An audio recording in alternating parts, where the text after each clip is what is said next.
Might want to grab a machete for this one, because we're queuing up Jurassic Park on the big screen. But first, we need to build us a new theater room.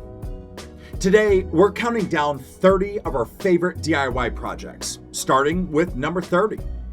Today's DIY project inspires us to turn any room of your house into your own personal movie theater. Just take a look at this stunning dark gray wall paneling. And I love the modern lights they used here too. I imagine those with the LED bulbs that can light up in any color, so you can change the environment at the click of a button. You'll be setting the mood for any movie of your choice. Whether you're hooking up a TV or a movie projector, movie nights will never quite be the same. But this is just inspiration. I want to know what you would do. What color would you choose for your movie room? And what about furniture?